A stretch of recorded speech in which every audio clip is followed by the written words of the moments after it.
สามมีเสียนในเส้นเรามาปุ่นมาเสียนเสริมเขาหลังมันเส้นเราสิไว้เอากับมีอะไรอย่างนี้ครั้งเราจะคอยเอากันโอ้โหและเก่งและมันสุดเนาะพี่เด้อตามว่าทุกวันเกิดปล่อยเด้อเราเอฟเล่นเก่งหนังเด้อจ้าพี่น้องเด้อน้องตาลู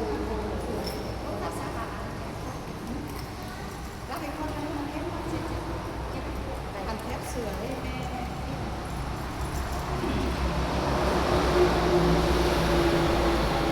เจ้าจ้าพี่น้องพี่น้องวันนี้นะมาสามาดูหลานน้องหลานปีมาที่ไปที่ล่าสุดกันเรียนจะใช้มาสามาเรียนมาเราแข่งหลานแหน่เป็นนามดูเป็นนามกันซึ่งเราที่ไม่ทำเจ้าสุดกันซึ่งเราแต่เนื้อดินกันแต่เจ้าซึ่งเราวัดเลยเราเรียนซึ่งเราจะทักษะให้น้อยเพราะ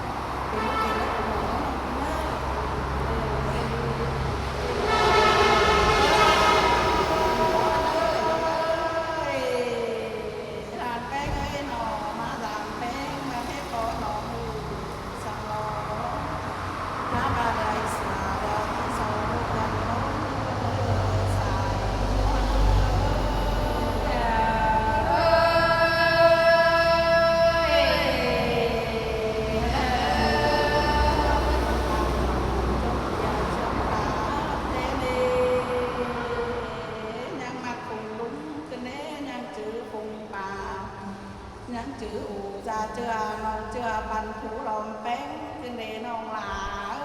ว่าก็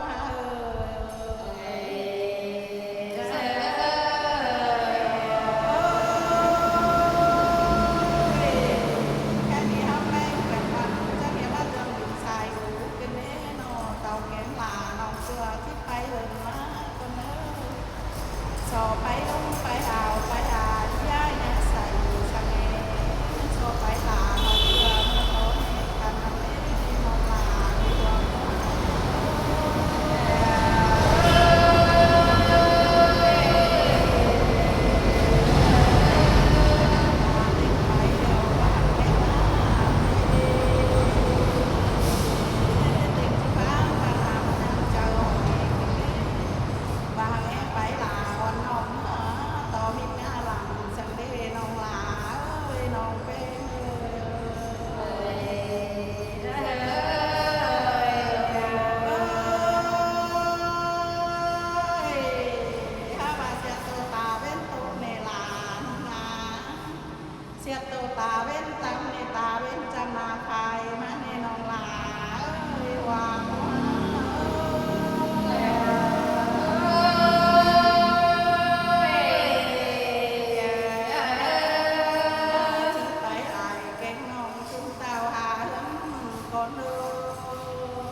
คอยเต้าถูคอยน้องนือน้องหลา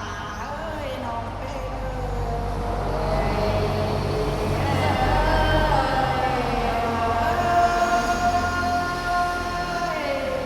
น้องแป้งคอยห้องมองเป็นสาวได้เนอเจอลูกต่อเรือนจอยคอยพร้อมกันน้องเนอผัวเมียน้องหลานางเป้เนาะ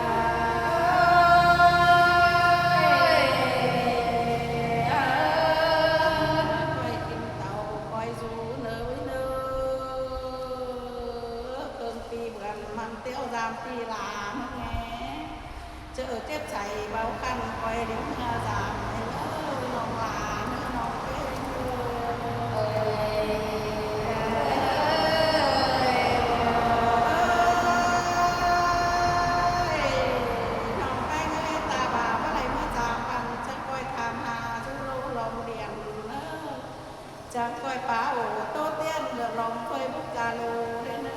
น้องหลาน้องเป็นโอ้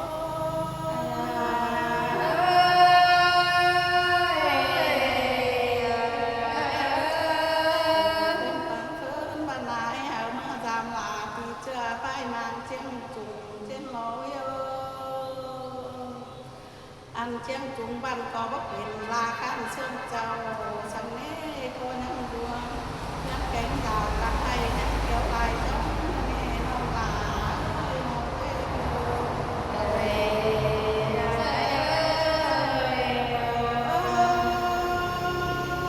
เอ้โตโตเอาแค่คุ้มเจ้าอันบ่ให้หน้าลายเขาเปื้อลูกเต่าบ่หูจะไทยลายจ้าปูมาเจเพนักผู้เต็มเล่าลำลาน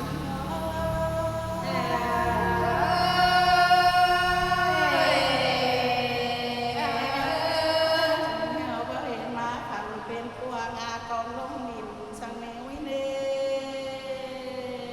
เลยง่ายวันนั้นกินพักษาต่างเพื่อบ่แม่เอาเก็บเพื่อพักเจ้าแกง